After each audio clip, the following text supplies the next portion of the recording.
De volta com o Educador Entrevista, converso agora aqui com a doutora Roseli, gratidão pela participação conosco. E eu agradeço o convite, obrigada.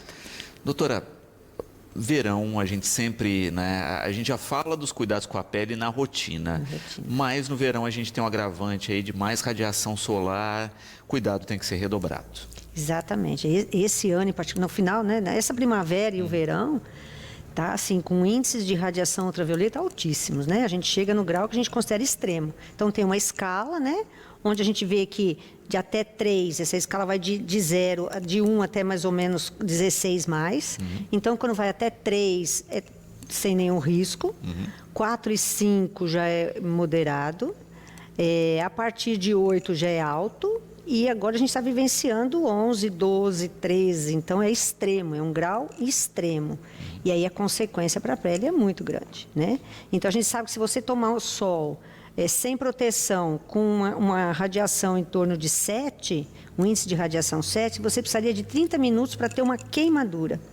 Com índice de radiação 11, basta 10 minutos para queimar a pele. E quando a gente fala queimar, é bolha, ardência, vermelhidão, é queimadura mesmo. E é uma questão que as pessoas não têm costume de acompanhar, né? Eu até conversava isso aqui no intervalo. A gente vê a previsão do tempo lá, não é? Vê temperatura, vê risco de chuva. Algumas pessoas até olham para a questão da umidade. Sim. Mas radiação, que também está em algumas previsões, a gente não se atenta muito e seria interessante. Seria interessante, porque só algumas previsões colocam índice de UV, né, de radiação ultravioleta, mas às vezes está lá o último númerozinho e a gente realmente não presta atenção. Né? Então é bem importante, e nesses índices extremos que a gente está vivenciando, só o protetor solar não basta, a gente precisa de chapéu, camisa, realmente é uma proteção, além de física, uma proteção química. Perfeito. E período assim, aproveitando férias, etc., as pessoas vão para a piscina, praia, deveria ser um cuidado, né? Vou ver como está a radiação hoje, vou regular um horário melhor. Exatamente, porque esse índice de UV, ele é calculado em torno do meio-dia. Então, a gente sabe que nesse horário vai estar muito extremo, né? Então, realmente, tem o dia inteiro de férias. Vamos, né? Vou ficar na piscina até no máximo 10 horas. Depois vai para casa, almoça, descansa e volta depois das 3. Né? A gente está com o sol aí o dia inteiro, dá para aproveitar sem judiar da pele, né? Exato. Sem judiar. Até porque no verão a gente tem esse período de luminosidade muito maior, né? Então a gente acaba, olha, 6 horas da manhã já está claro. Já está claro. Se você quiser ficar na piscina, né? Se for uma piscina de casa, até 7 horas da noite você fica. Né? Então dá para você organizar teus horários, né? Porque a gente sabe que assim, existe a queimadura de sol, assim, aquela história do bronzear, que é uma queimadura crônica e lenta, que também induz a câncer de pele, mas geralmente é uma queimadura crônica, é aquela pessoa que trabalha no sol, que tem aquela... Agora, a queimadura aguda, daquela pessoa que vai para a praia uma vez por ano e faz uma queimadura aguda, ou agora, nessa incidência muito alta, esses aí têm uma chance maior do melanoma, que é o câncer de pele mais agressivo que a gente tem. Então, já tem trabalho científico dizendo que aquela pessoa que tem uma queimadura solar por ano, quando vai para a praia uma vez por ano, a chance do melanoma é muito maior. Aquela queimadura que vai descascar depois. Que vai descascar, às vezes forma bolha. Essa daí aumenta muito o risco de melanoma, que é um câncer agressivo. E que às vezes é uma pintinha aqui, uma pintinha no couro cabeludo, que você não vai tomar conhecimento dela. E quando você vai ver, já tem metástase. Então, na verdade, a queimadura aguda é mais agressiva por conta da chance maior de um melanoma, né? Perfeito. E aí a questão, né? A gente está falando aí, protetor solar é um fator, mas eu quero aproveitar aqui a questão da Giovana. Muitas vezes as pessoas usavam, e ainda de vez em quando a gente vê pessoas usando, o tal do bronzeador. Né? Ainda colocar óleo na fritura, exatamente, né? na panela para fritura. É querer estimular um pouco mais, né? A gente sabe que assim, a gente vai bronzear, né? Se você estimular a pele, ela vai responder com bronzeamento, ela vai bronzear. Então não precisa estimular mais do que isso. O protetor solar, ele não te protege 100%. Então, mesmo que você esteja com proteção, você vai pegar um bronzezinho. Mas a gente tem que pôr na balança qual é a vantagem desse bronze, né? Para uma pele muito clara. Então, a gente tem vários tipos de pele, né? Tem graus de pele diferentes. Tem aquela pele que sempre fica vermelha e nunca bronzeia. Essa não deve tomar sol. A que sempre fica vermelha e nunca bronzeia, o risco de câncer de pele, inclusive melanoma, é muito alto. E existe aquela que toma um pouquinho de sol e bronzeia. E tem aquela que dentro de casa bronzeia. Então, tem gente que dentro de casa, numa janela, eu tenho paciente que fala assim, olha, eu tenho marca da minha roupa de ficar dentro de casa. Porque realmente está perto de uma janela, então tem a luz visível através da janela, vai bronzear. Agora, aquela que sempre fica vermelha e não bronzeia, ou bronzeia muito pouco, não compensa estimular a bronzear. Não vai bronzear, a pele não bronzeia, mas ela vai queimar e vai aumentar muito a chance do câncer. Então, a radiação ultravioleta já tem muitos trabalhos científicos dizendo que ela age aonde? Ela age alterando o DNA da célula. E essa alteração do DNA, a célula vai começar a se multiplicar de forma irregular. E aí vai induzir o câncer. Né? Então, a radiação ultravioleta vai alterar o DNA celular. E pode induzir um câncer de pele.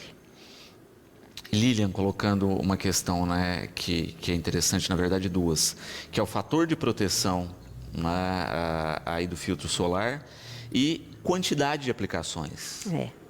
A gente vê que a quantidade também é importante, né? Por exemplo, a pessoa mergulha, a criança que mergulha, passa a mãozinha no rosto, lá foi o filtro solar. Então, a gente tem que estar reaplicando, né? E tem uma questão interessante também, que é a quantidade de filtro solar. Então, a gente sabe que se você pegar uma gotinha para passar no rosto inteiro, um filtro solar que era 50 vai virar 20. Né? Então, você tem que ter mais ou menos uma regra. Tem uma regra mais ou menos que é em torno de uma colher de chá rasa de protetor. Então, uma colher de chá, ela vai pegar todo o rosto, incluindo o pescoço, região posterior de pescoço, orelha, se estiver com o cabelo preso, né? O homem se estiver calvo. Né? Para tórax, até a cintura, uma colher de chá, cintura, abdômen, mais uma colher de chá, braço, uma colher de chá, coxa, 2 colheres de chá. Né? Então, tórax também é uma colher de chá até a cintura. Então, lógico, você não vai levar uma colher de chá quando você vai, mas você tem uma noção mais ou menos de quanto que é. Porque se você diluir, aplicar, espalhar muito, o filtro solar 50 vai cair. Então, você vai ter uma falsa impressão, não, eu estou protegida com fator 90. Mas o 90 às vezes virou 30, se foi muito esparramadinho e não cobriu toda a área. E hoje em dia, aquelas camisas são muito boas, né? Aquelas camisas de proteção UV, tem chapéu de proteção UV que protege inclusive pescoço. Então, assim, hoje nós temos um arsenal muito grande de proteção. E aquela história de evitar os horários piores realmente, né? Exato. Vale a pena. E hoje nós temos também os protetores solares de boca. Né, que não substitui o de passar, mas complementa. Eles diminuem a absorção da radiação ultravioleta. Tem trabalho científico dizendo, tem o polipódio leucotomos, tem o picnogenol. Então, são substâncias que as pessoas muitas vezes tomam para ir para a praia, com a finalidade de não bronzear mesmo. A finalidade aí é proteção. Então, ela aumenta a proteção, associa o filtro solar aumentando a proteção. Então, vale a pena. Muito bom. E, de fato, né, se de boca, acho que poucas pessoas conhecem, né? Sim. E, nesse caso específico, né, precisa de indicação médica? Como é que funciona esse? O picnogenol, que é uma medicação que não traz muitos grandes efeitos colaterais, tem até gestante usando, acho que a pessoa compra livre, né? Já o polipódio leucotomos, além dele ser mais caro, então ele é mais usado para lúpus, ele é mais considerado remédio. Já, enquanto que o picnogenol é um fitoterápico, já o polipódio é mais medicamento mesmo. Então, talvez precise de uma indicação. E Cristina colocando uma questão que é maquiagem, né? Tem que ter algum cuidado específico com maquiagem em sol, e existe maquiagem que ajuda a proteger? Então, assim, a gente sabe o seguinte, filtro solar que a gente compra na farmácia, eles têm aprovação da Anvisa. Né? Então, se está dizendo que é fator 50, ele é fator 50, tem a fiscalização da Anvisa. A linha de cosmética, para cosmética, a fiscalização da Anvisa é um pouquinho mais frouxa. Né? Então, aí, às vezes está dizendo que tem fator 50, é um fator 15. Né? Então, assim, eu não confiaria só... eu comprei uma base de uma marca cosmética e está dizendo que é fator 50. Eu aplicaria um filtro solar confiável e a base por cima. Perfeito. Né? O que a gente pede para evitar no sol, por exemplo, você passar perfume e ir para o sol, então a chance de manchar é grande. Então, uma substância usada à noite tem menos chance de manchar do que durante o dia. Você passar um hidratante sem filtro solar aumenta a chance de absorção da radiação ultravioleta e aumenta a chance de mancha. Então, vale a pena. Quero passar um hidratante? Passa filtro solar por cima. né? Então, o cosmético, de um modo geral, não está proibido, mas eu passaria ele sempre por cima de um bom filtro solar, né? Nós temos ótimos filtros solares na farmácia, né, no mercado, e esses filtros solares têm aprovação da Anvisa, têm fiscalização, então são confiáveis. A cosmética, os cosméticos, a gente tem que tomar alguns cuidados com algumas linhas, às vezes. Por exemplo, a gente vai numa loja de produto chinês, não querendo falar mal, mas tem alguns que a gente não tem aprovação nenhuma da Anvisa, não tem fiscalização nenhuma, a gente não sabe direito. A gente sabe que tem um componente chamado cádmio. O cádmio, aqui no Brasil, nos cosméticos daqui, a Anvisa permite que se use cádmio a no máximo 3%. E muitos dos que vêm da China têm cádmio a 14%. E eles são altamente irritantes para a pele. Então, às vezes, você vai usar uma sombra com cádmio a 14%, com grande chance de irritação. E aí o pessoal compra tudo pela internet hoje, vem sem especificação da Anvisa e nada, e você vai usando. Quem não tem tendência para irritação e alergia vai usar por muitos anos. Quem já tem uma antecedência, já tem uma barreira cutânea naturalmente mais fina, vai ter maior irritação. Então, a gente precisa tomar cuidado, às vezes, né? Nem sempre o mais caro é o melhor, mas aquele produto que já é largamente usado, que, né, já tem, vale a pena você ficar nessa linha que todo mundo usa, que é mais comum, do que, às vezes, pegar uma linha que veio, não sei de onde, que você não sabe a composição, né? Cristina, né, falando da questão de retirada de maquiagem. É importante retirar? Qual período ficar maquiada? Que problema isso pode trazer para a pele? Eu acho que, assim, a gente pode passar a maquiagem pela manhã por cima do protetor solar e pode ficar com ela até o final da tarde. Ela chegou em casa, tomou um banho, remove essa maquiagem e aí pode passar um hidratante depois do banho, um anti-sinais, se quiser. Então, a gente lava com sabonete, de preferência um sabonete que não seja esfoliante, não seja um sabonete abrasivo, dependendo da faixa etária, não convém estar usando sabonete esfoliante, né? A não ser o adolescente com uma pele muito oleosa, mas mesmo assim a gente está evitando sabonete esfoliante, porque ele acaba desidratando a pele. Então, lavar com sabonete suave. Se achou que ficou, mas ficou ainda alguma coisa, pode passar uma água micelar para remover tudo. E aí, depois que removeu tudo, passar um hidratante na pele. Importante isso. Dentro dessa questão aí, não é que a gente está falando especificamente da regulação da Anvisa para cosméticos, que é um pouco mais leve, a gente teve um problema grande com as pomadas de cabelo aí, que também estão na área da estética, né, e que agora a Anvisa reviu. Foi um problema que, num primeiro momento, passou batido e só por essa crise aí que afetou a visão de várias pessoas é que se instalou uma fiscalização melhor. Exatamente. Então, assim, a Anvisa classifica. Então, tem um medicamento de via oral ou injetável. Então, assim, essa tem uma fiscalização muito grande, precisa de trabalho científico, com várias fases do trabalho para ser aprovada. Então, isso tem uma fiscalização grande. Os cosméticos, a Anvisa classifica em grau 1 e grau 2. O grau 1 é aquele que geralmente não atravessa a epiderme. A epiderme não é vascularizada, então não vai chegar na corrente sanguínea. Então, esmalte, condicionador, um hidratante labial. Então, esses produtos, eles não consideram que não vai atravessar a corrente sanguínea. Então, geralmente, o fabricante só comunica à Anvisa, ó, eu vou produzir uma pomada para cabelo, então, teoricamente, vai ficar só no fio, né? E eu vou usar isso, isso, isso. Aí a Anvisa vai olhar a concentração e tá bom, pode usar. Quando é um cosmético grau 2, o grau 2 geralmente ele promete algum resultado. Então é um creme anti-sinais. É uma tintura para cabelo. Então a tintura vai mudar seu cabelo, vai mudar a cor. É um alisante, vai mudar. Então aquilo que promete resultado, muito provavelmente vai ter uma química mais potente. Aí a Anvisa tem um pouco mais de cuidado. No caso da pomada, foi liberado, a princípio não teria nenhum problema, porque seria só a nível de cabelo. Mas aí viu que deu muita complicação, né? Então, assim, a hora que escorria para a pele, teve irritação em pálpebra, irritação na face, era um tipo de álcool, foi observado, era um tipo de álcool, componente dessa pomada, e que ele causava uma queimadura química. Então, causava uma queimadura química na pele, que era mais fácil de tratar, e o grande problema foi a queimadura a nível de olho, né? Então, causou conjuntivite, ceratite, úlcera de córnea, né? E assim, esse álcool pode, dependendo da concentração dele, até lesar o nervo óptico. Mas acho que não teve nenhum caso de lesão de nervo óptico, foi só mais a nível de córnea mesmo.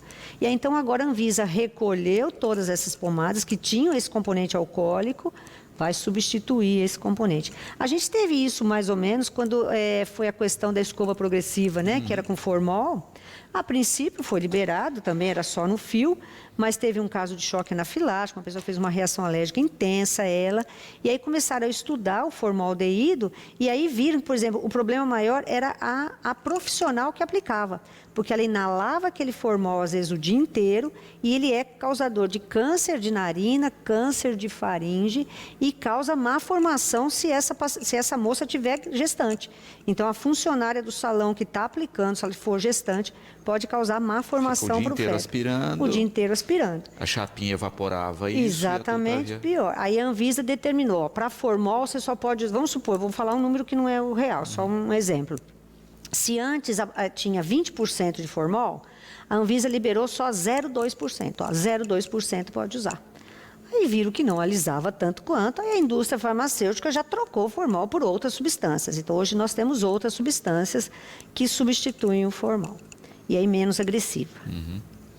Mas, enfim, né? Por isso que é interessante fazer a leitura do produto, ver o que tem no conteúdo daquilo, fazer compra, né, na internet com os dois pés atrás, não é? Porque assim, não, comprei a mesma base, o mesmo pó, etc., muito mais baratinho. Tomar cuidado com essas propagandas, né, de internet que você não sabe, né, quem é que... E de repente tem, alguma famosa está falando, mas nem ela está sabendo, ela não conhece o princípio ativo de nada.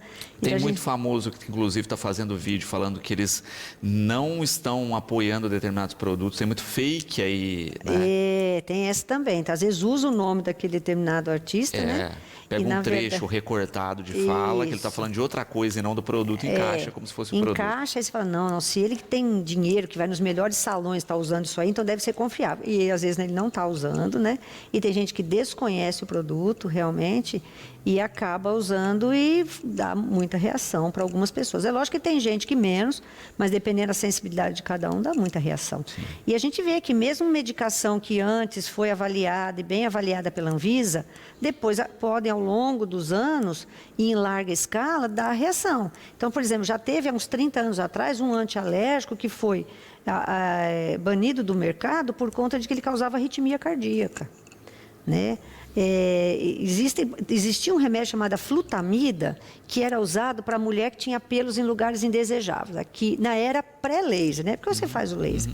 Então tinha pelo aqui, a flutamida era excelente para tirar esses pelos, mas causou hepatite fulminante em algumas mulheres. Hoje está proscrito, ninguém mais usa flutamida. Há pouco tempo atrás, a Anvisa proibiu o uso daquele deoxicolato, que o pessoal usava para papada. Ele já não era aprovado pela Anvisa, então os médicos já não usavam, porque a gente morre de medo de usar coisa que não seja aprovada pela Anvisa, porque se der pepino, você não sabia que não era aprovado, por que usou? Então os médicos não usavam, mas biomédico, farmacêutico, eles estavam usando o deoxicolato. Agora foi proibido, então não era só que não era aprovado, agora ele foi proibido.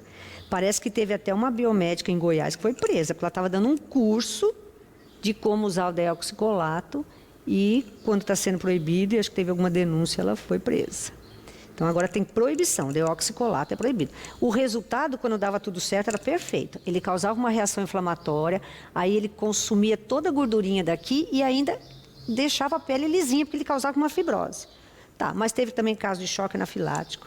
Teve caso que encheu de caroço, que fez uma reação intensa. Teve caso que um lado ficou bom, o outro não. Então, assim, tinha mais complicação do que lado positivo. Então, realmente, agora ele foi proibido.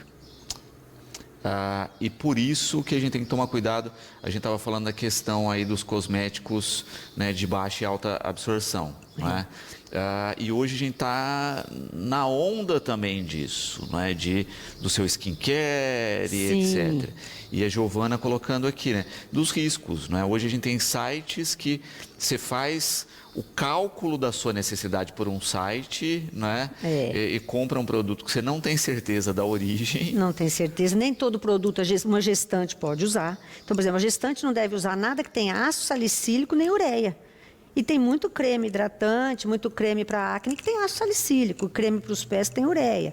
Então, tem uma série de produtos que não estão liberados para todo mundo.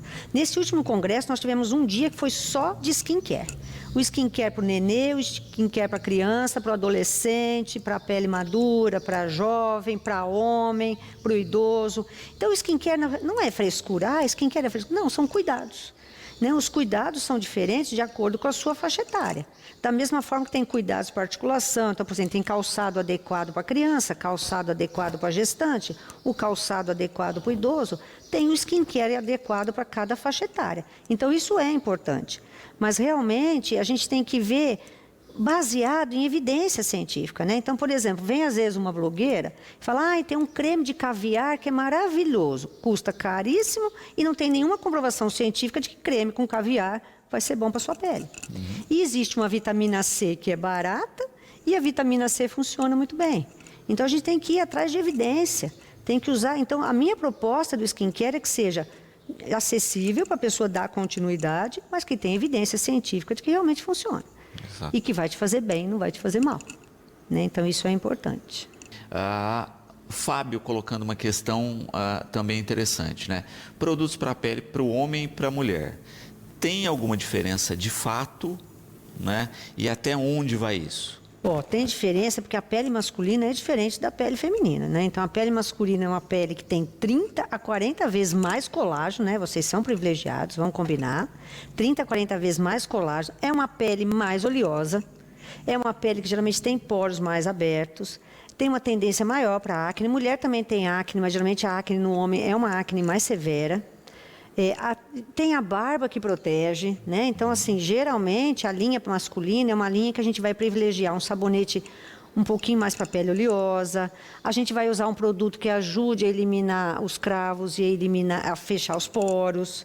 O filtro solar, o homem tem intolerância a um filtro solar muito gorduroso, porque a pele é mais oleosa. Então, geralmente, o filtro solar para homem é um filtro solar mais de toque seco, é um filtro solar de gel creme. O homem não vai usar um filtro solar com cor. Então, tem uma diferença, né? Nesse sentido. O homem gosta de lavar o cabelo todos os dias, então, geralmente, a gente vai usar um shampoo mais suave, senão você vai agredir usando um shampoo mais concentrado. Então, existem diferenças da pele masculina para a pele feminina e que existem produtos para homem que atendem essas diferenças, né? A dificuldade é convencer um homem a usar um filtro solar. A pele do homem desidrata? Sim, desidrata. Precisa passar hidratante? Precisa, mas se eu usar um hidratante gorduroso, ele não vai aceitar. Então, precisa hidratar. Hoje em dia, os homens estão buscando mais a parte de antissinais, eles estão preocupados com mancha, eles estão fazendo procedimento estético, né? Então, assim... E o procedimento estético para homem é completamente diferente para mulher. Então, para homem, se você faz uma sobrancelha arqueada, naturalmente a sobrancelha do homem é mais reta. Então, na hora de fazer a toxina botulínica, você tem que fazer de tal forma que você deixe a sobrancelha dele reta. Né? Então, existem alguns cuidados. Aqui o arco zigomático da mulher faz assim, do homem é mais reto. Então, se você for preencher, você tem que preencher para o arco zigomático dele ficar mais reto. Então, existem diferenças que devem ser respeitadas. Perfeito.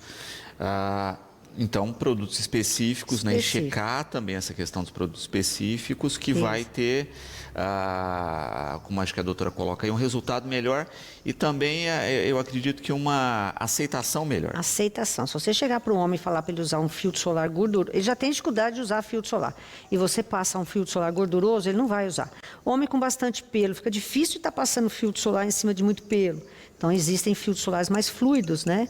Ou aqueles em spray. O problema do spray é, às vezes, a pessoa não ter certeza do quanto ela passou, porque acaba dispersando mais, mas o spray fica mais fácil onde tem pelo, né? Então, existem filtros, cremes, hidratantes, sabonetes mais específicos para a pele masculina. Perfeito. Roger, né, a gente está falando de protetor solar, aquele perguntando a respeito do protetor solar de bastão.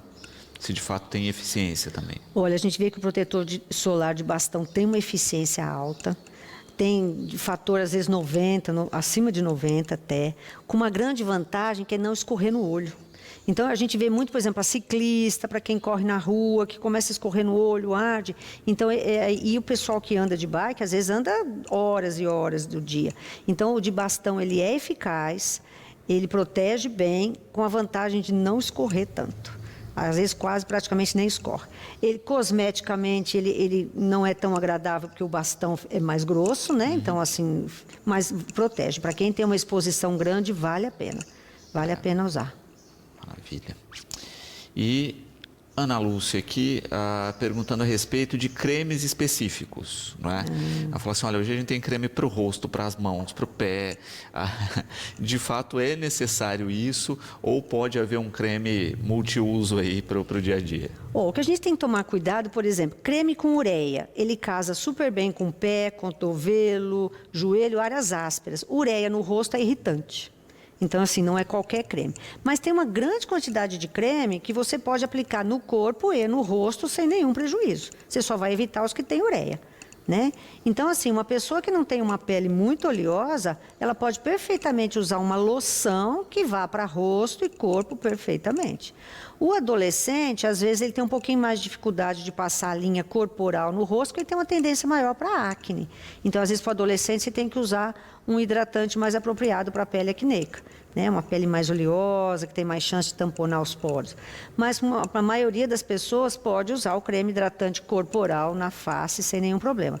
É lógico que assim, no rosto a gente dá uma preferência para o ácido hialurônico, que faz uma hidratação profunda, e se você for usar o ácido hialurônico no corpo inteiro, fica caro. Então a gente acaba deixando um creme diferenciado para o rosto, que fica mais em conta, você vai usar só no rosto. Você usar o ácido hialurônico em tudo. Eu vou usar vitamina C no corpo inteiro? Fica caro também. Então, às vezes, a gente acaba, né, privilegiando determinados cremes para o rosto, por conta do valor dele, né? E do corpo fica um creme hidratante que tem só a função de hidratar, sem muitos outros componentes. Perfeito. A Amanda aqui, né? A gente está falando de rosto aí, de vitamina C, de ácidos, e ela está falando isso, né? Dos produtos hoje em gota que se usa, né? Que não são cremes. Tá. Se existe risco, problema desse produto com óleo, né? Porque a gente está falando de um produto mais líquido que pode escorrer. Isso. Hoje em dia a gente está usando muito esse produto em gota que a gente chama que é um sérum. O sérum, ele não chega a ser tão água, mas ele é bem fluidozinho. Então, assim, ele esparrama muito melhor, absorve bem e você já pode passar um outro princípio ativo por cima. Então, por exemplo, as vitaminas C, de um modo geral, elas são em sérum. Então, elas são bem aguadinhas. Então, assim, o que a gente fala, nunca usar nada nessa região aqui, porque realmente a chance de entrar no olho é muito grande. Então, passar aqui na fronte, passar nessa região aqui, passa o sérum. O sérum tem a vantagem também de que ele seca rápido. Então, passou o sérum, ele secou, aí por cima vai o filtro solar. Se for à noite, um sérum com ácido hialurônico, por cima vai a tretinoína. Então, eles casam super bem, o sérum não é melado, é fácil absorção, fácil de esparramar, então ele é seguro, o sérum é seguro. Mas lembrando sempre é isso, né? Esse passa à noite porque são produtos que você não pode expor ao sol e no outro dia tem que tirar e protetor. Exatamente. Então, por exemplo, a tretinoína não combina com o sol. Então, se passou a noite, de manhã lava e passa seu protetor. A vitamina C combina super bem com o dia. Então, você pode passar a vitamina C e o filtro por cima. Ela até melhora a eficácia do filtro porque ela é antioxidante. Então, ótimo você usar a vitamina C durante o dia. Já a tretinoína, obrigatoriamente noite. E aí a tretinoína casa bem com ácido hialurônico. Fica para a noite, a duplinha, ácido hialurônico, tretinoína. Né? Então, casa super bem. Perfeito. E aí também é a bendita da rotina, que eu acho que muitas vezes é o grande problema, né? Porque quebrou um ciclo da rotina, ou não fez direito, não vai ter o resultado, ou pode ter complicador, né? Olha, não tirei o produto, saí com o produto no sol, vou, ao invés de tirar as manchas, ganhar mais. A gente tem que simplificar para que isso realmente vire uma rotina, um hábito. Nesse congresso que a gente foi, tinha assim, no Brasil, a gente tem 5 passos do skincare. Na Coreia, são 12 passos do skincare. 12 passos do skincare, você tem que ficar quase que o dia inteiro dentro de casa, uma hora é uma coisa, outra hora é outra coisa. Então, não dá, isso não é viável para a gente. Então, 5 passos do skincare é um sabonete, vitamina C com filtro solar, ácido hialurônico e tretinoína. Então, isso para mulher, mais ou menos, né, acima dos 30 anos. Né? Então, é fácil, é o sabonete que você tem que usar mesmo, 2 de manhã junto, 2 à noite.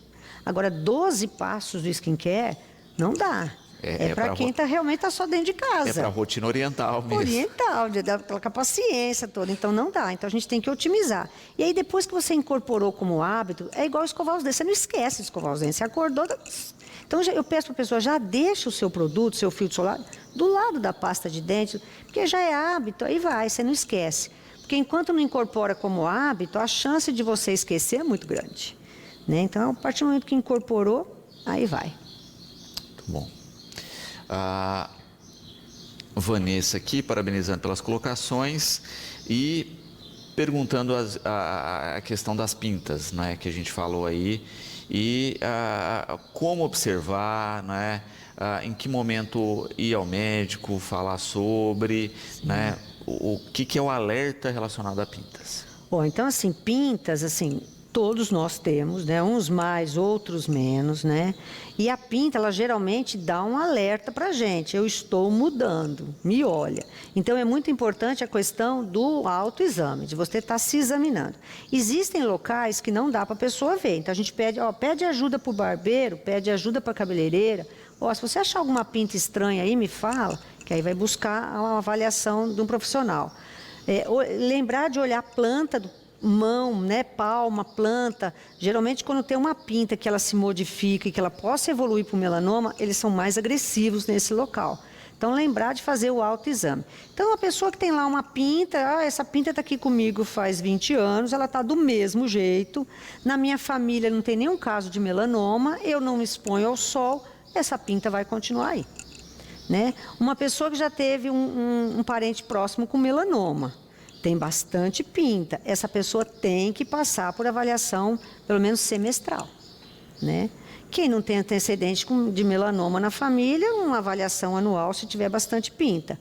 A gente sabe o que faz uma pinta boazinha virar um melanoma? A radiação ultravioleta, né? Então tem o fator genético e tem a radiação ultravioleta. Então a gente sabe que tomar sol em cima de uma pinta favorece que ela se transforme no melanoma. Então, é importante a proteção. E vale para homem, é mais comum melanoma no dorso, porque o homem tira mais a camisa e se expõe mais ao sol. Na mulher, por conta do vestido, é mais comum melanoma na perna. Então, assim, está fazendo autoexame, está protegendo com camisa, está protegendo com protetor solar. Infelizmente, o melanoma é um câncer de pele mais agressivo, e que a gente tem que ficar atento. E ele vem de uma pinta, geralmente uma pinta que era marrom, fica preta. Então, quais são os sinais? O que a pinta está mostrando para mim que ela está mudando? Ela era redondinha, de repente ela ficou triangular. Ela mudou o contorno dela. Ela era marrom uniforme, de repente ela ficou mais clara numa ponta, mais escura na outra. Mudou a cor. Ela cresceu de uma forma meio exagerada, porque a gente vê, essa pinta que está aqui do mesmo jeito há muitos anos. De repente, ela cresceu de uma forma irregular e cresceu exageradamente. De repente, ela começou a sangrar, tem um pontinho dela que sangrou. Né? Então, assim, são sinais de que a pinta está modificando e ela está avisando a gente. Ela está ficando assimétrica, mudou de cor, mudou a borda, mudou o diâmetro dela. Então, ela está avisando, vai ver, porque alguma coisa está acontecendo com essa pinta. Cristina coloca uma questão, né? A gente estava falando das pintas no último bloco. Pintas que ficam em áreas que a roupa ou que as ações vivem atritando. Ela pergunta, é melhor retirar? A gente sabe que o trauma pode induzir a que essa pinta se transforme numa lesão maligna, né? Então, por exemplo, pinta na região de barba, que o homem toda vez que vai barbear, corta a pinta. Eu falo, vamos tirar, melhor tirar, né? Então, regiões que sofrem trauma ou que sofrem queimadura. A gente sabe que uma pele queimada, a pessoa teve uma queimadura na infância, aquela parte queimada tem uma chance maior de evoluir para ter algum câncer ali. Então, locais que sofreram trauma ou que sofrem traumas contínuos, seja com roupa, alguma coisa assim, às vezes vale a pena tirar. Né? Então, realmente, o trauma contínuo pode acabar induzindo a malignização de uma lesão prévia que talvez não evoluísse se não tivesse trauma. Perfeito. Então é bom avaliar isso, discutir com o médico para ter uma segurança. Exatamente, para ver se já vale a pena estar removendo. Muito bom. Evandro aqui colocando, né? A gente falou de toda a questão dos cuidados masculinos, ele fala de uma outra coisa ligada à pele também, que é a queda de cabelo. Sim. Hoje em dia a gente está com novas medicações ou medicações melhoradas, né? Que já eram antigas, mas melhoradas para queda de cabelo. Então a gente sabe o seguinte, um homem que já chega com um grau de calvície avançado, não vai voltar mais a nascer cabelo.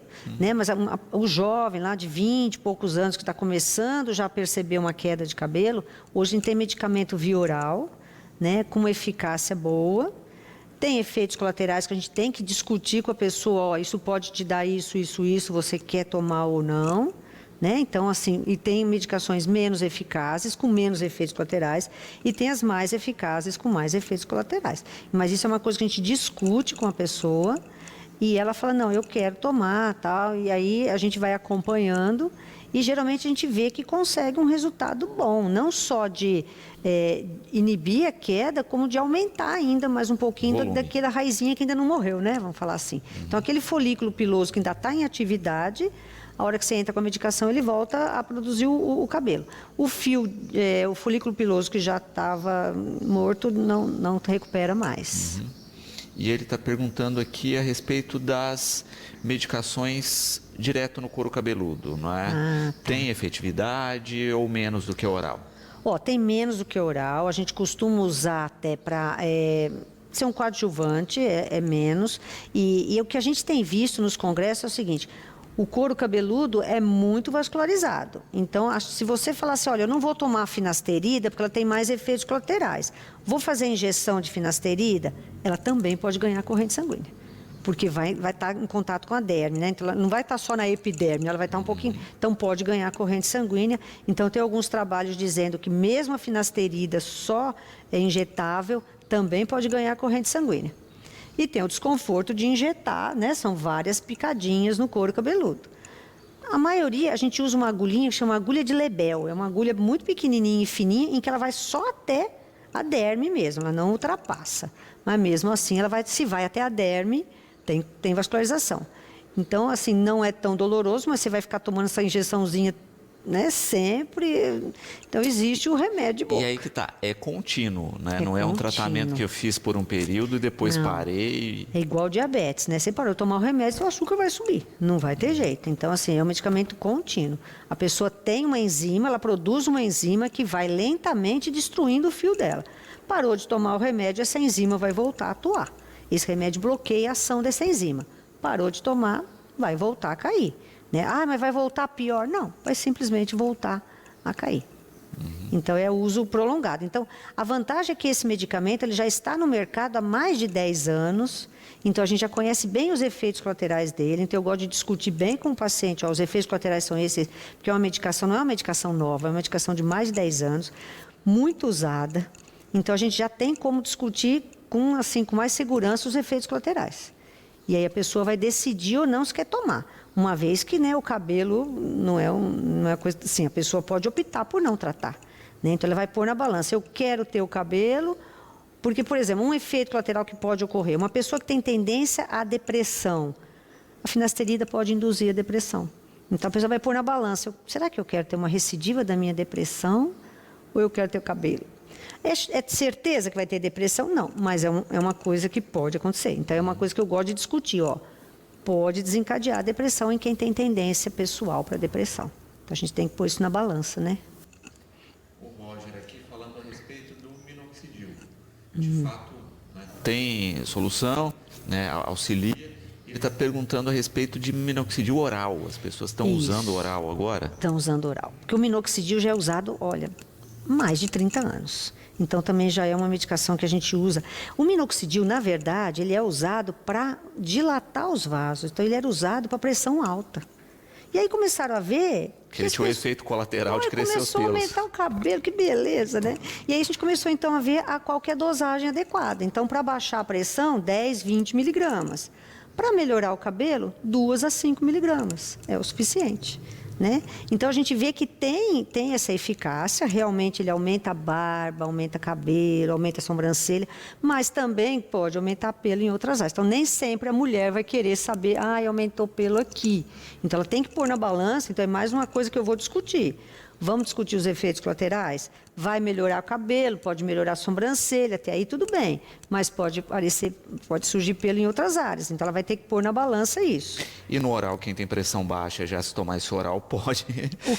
O que a gente orienta? Então, você vai tomar na hora de dormir. Porque, por exemplo, você vai tomar 2 miligramas só, é uma baixa. Mas mesmo assim, pode baixar. Então, eu peço para você, você vai dormir, você toma, vai deitar. Se a tua pressão baixar, você deitado, você não vai perceber. A hora que você acordar de manhã, esse efeito já acabou. Então, ele é sempre indicado para tomar na hora de dormir, o minoxidil. A gente sempre começa com uma dose menor, vê os efeitos colaterais dele, tá tudo bem, a gente vai aumentando. Outro efeito colateral dele, como ele é um vasodilatador, quem vai correr, às vezes ele dá um ataque cardíaco, porque ele dilata os vasos, a pessoa está correndo. Então, eu tive um paciente que eu suspendi, porque ele corre na rua, e ele falou, meu coração acelerou mais. Falei, paramos com minoxidil.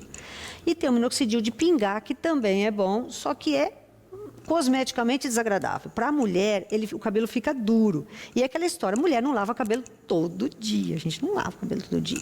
Como o homem já entra para tomar banho. Então, assim, o cabelo fica duro. Então, assim, cosmeticamente, eu via que a maioria não queria usar o minoxidil de pingar por conta... Então, não conseguiram fazer um minoxidil agradável cosmeticamente. Então, o cabelo ficava bem ruim. E o Vioral é muito bem aceito e com uma resposta muito boa. Mas também a gente tem que discutir efeito colateral. Uma pessoa que está fazendo tratamento para pelo com laser, eu falei, agora não é hora de você tomar minoxidil, você vai estar pagando o laser e o minoxidil botando o pelo lá de novo. Então, agora não é hora. Né? Então, aí fica no tópico. Então, tudo tem que ser, né, avaliado. Porque também essa questão, né? Não é só...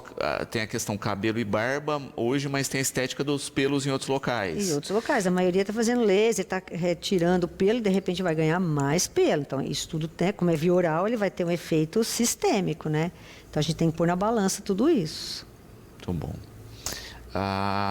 Lucila, também colocando uma outra questão interessante aqui... que é relacionada à questão do envelhecimento das mãos, não é? Que muitas vezes é isso, né? Tem uma preocupação com tudo, mas a mão dá uma denunciada. A mão denuncia, né? Aí, né? E ela perguntando a respeito também de, né, como a mulher faz muito unha, usa muito produto e tal, se parte dessas manchas estão associadas a esses produtos ou não? É uma questão de idade mesmo. Na verdade, é a questão do sol, né? Porque se a gente pegar, encostar a pele aqui na barriga, você pega uma pessoa de 80 anos, aqui tem 80 anos, aqui também tem 80 anos, mas a diferença é gritante. Então, aqui é uma pele branquinha, mais macia, parece que tem 60. E aqui o braço está com cara de 80 Porque está mesmo. protegido. Isso. Então, quer dizer, o sol que tomou a vida inteira vai fazer diferença. E o grande causador das manchinhas, que chamam melanose solar, foi o sol que tomou a vida inteira. Só que, além disso, das manchinhas, a gente vê que tem atrofia da gordurinha entre os tendões. Então, hoje em dia, tem um tratamento com uma substância injetável que você injeta e faz um preenchimento, como se fosse um preenchimento. É um bioestimulador de colágeno nas mãos. Tanto ele dá uma clareadinha, quanto ele melhora a atrofia que ocorre entre os tendões. Então, tem esse tratamento também. E para as manchas, acaba sendo o laser, né? E o filtro solar, né? Não adianta você fazer um laser e não usar filtro solar, lá se foi seu dinheiro embora. O filtro solar é importante. E a gente vê claramente isso, né? O Cleiton dá um exemplo aqui interessante, que é o chamado braço de caminhoneiro, né? Que o sujeito fica de um lado só do veículo, dirige a vida inteira e etc. E que você vê nitidamente... Você vê os dois braços têm a mesma idade, só que os danos na pele. Os danos são muito diferentes. A gente vê, já teve pesquisa de 2 gêmeas idênticas, loiras de olho azul, uma continuou na Europa e a outra foi morar na Austrália. Depois de um tempo, assim, a da Austrália parecia que tinha 10 anos mais do que a que estava na Europa. Então, realmente, tem a mesma idade, a mesma genética, gêmeas idênticas. No entanto, a exposição ao sol fez muita diferença entre uma e outra. A Carla aqui perguntando a respeito da questão, né, de reposição hormonal, que hoje é muito comum, não é? E do impacto disso na pele, né? Se a reposição ajuda, se tem que se rever aí o que está se usando no... Olha, a reposição ajuda bastante. A gente sabe que no primeiro ano de menopausa a gente perde quase 30% de colágeno, então realmente é uma perda assim visível, é visível a olho nu. Então vale a pena a reposição para quem pode. Não é todo mundo que pode tomar hormônio. Então isso tem que ser discutido com o seu ginecologista, você não vai levar em consideração só estética. Você tem que levar em consideração assim, os seus antecedentes de câncer de mama, antecedente de útero, enfim, tem que levar em consideração se você pode ou não tomar o hormônio. Né? Então, é uma coisa que, essas pílulas tem uma pílula da beleza, o chip da beleza, precisa pôr na balança o risco-benefício de se usar o hormônio. Mulher usando o hormônio masculino, tem que pôr numa balança. Né? Então, assim, mas eu ganhei massa muscular. Realmente, que mulher na menopausa que não quer ganhar massa muscular? É tudo que a gente quer. Mas você tem que pôr na balança o risco-benefício disso. Então, tem que discutir com um profissional da área para ele poder dizer, olha, realmente você pode tomar ou não deve tomar o hormônio. E que tipo de hormônio, né? Quero aproveitar aqui a questão do Toninho, que os homens hoje também estão fazendo reposição, né? Testosterona, progesterona, estradiol, estriol, etc. D3, né? Até acima de 80, né? E ele coloca isso, né? Do tipo também, né? Bioidêntico. Então, hoje você tem uma gama... Uma gama imensa e que, assim, tem efeito colateral também. Então, assim, a gente tem que respeitar que, dependendo da faixa etária, o hormônio vai cair. Vai cair. Isso é fisiológico. Eu não vou ter, aos 60 anos, a mesma taxa de hormônio que eu tinha aos 15. Então, vai cair. Isso é fisiológico. A gente tem que ver realmente o quanto você precisa de repor de hormônio, o quanto está te dando sintoma de você estar tendo essa queda de hormônio. E cada caso vai ser também. Cada caso vai ser um caso, Para né? algumas pessoas vai muito bem, para outras não. O que eu estou vendo com moço jovem é que eles estão tomando bastante hormônio masculino, aí eles chegam lá que a calvície piorou e cheio de acne. Aí ela vai tomar mais um remédio para calvície, já está tomando hormônio, aí vai mais um remédio para calvície e outro remédio para acne. Sendo que a eficácia vai ser menor porque não tirou o hormônio masculino. Então, assim, você tá, ao mesmo tempo que você está jogando água, você está jogando gasolina ali. Então, não vai combater esse incêndio, né? Você está estimulando a acne e a calvície com hormônio e está tentando controlar isso. Então, precisa ter um meio termo aí. O que eu quero? Eu quero o hormônio ou eu quero a calvície e a acne? Então, e até a questão do limite do organismo, né? Olha, estou tomando esses hormônios porque estou fazendo academia e quero um resultado que não seria o do meu corpo, do limite do meu corpo. Né? Exatamente. E é lógico que eu vou ter efeito colateral. É lógico que eu vou ter efeito colateral, né? Uma pessoa que ganha uma massa muscular rápida, a custo de, assim, tem que pôr na balança. Tudo isso tem que ser bem pensado, né? Porque às vezes não vai te dar repercussão agora. Às vezes vai te dar uma repercussão lá na frente. Então, vamos pôr na balança, né? Tudo isso tem que ser com profissional, né? Não pode ser comprar na internet, não pode ser o profissional da academia, né? Que ele é competente para te ensinar o exercício, mas ele não tem esse conhecimento para isso, para receitar, né? Então, a gente tem que respeitar cada profissional aí e usar o que realmente pode. O hormônio que dá certo para um, às vezes não vai dar certo para outro, não. E como qualquer medicação, né, a gente tem aquele período de estabilidade, por isso que tem que ter um contato constante com o médico nesse primeiro momento. Sim. E depois também de um período, às vezes isso não funciona mais, tem que reequalizar. Exatamente. E tem gente que às vezes começa a tomar um medicamento e depois continua. Não, me fez bem, né? Vou continuar. Eu atendi um paciente o ano passado que eu prescrevi um remédio para ele que era para 8 semanas. Ele tomou 5 anos. Ele quase foi para o transplante de medula óssea, porque assim, as células de defesa dele foram lá no chão. E eu falei, meu Deus, o senhor fez isso? Mas foi bom para a minha pele. Foi bom para o seu psoríase, mas quase que o senhor foi para o transplante de medula óssea. Né? Então, assim, às vezes a pessoa fala, não, foi bom, eu vou continuar. Então, precisa ter esse cuidado, né? Porque se estava na receita por 8 semanas, eram 8 semanas. Né? Mas complicado. Doutora, gratidão sempre pela presença aqui conosco. Né? Espero que a gente sirva de alerta para as pessoas, né, tomarem os seus cuidados com a pele, né, procurarem profissionais qualificados, e fica sempre o convite. Eu que agradeço a oportunidade e espero que realmente a gente possa ter ajudado, né, contribuído com alguma orientação.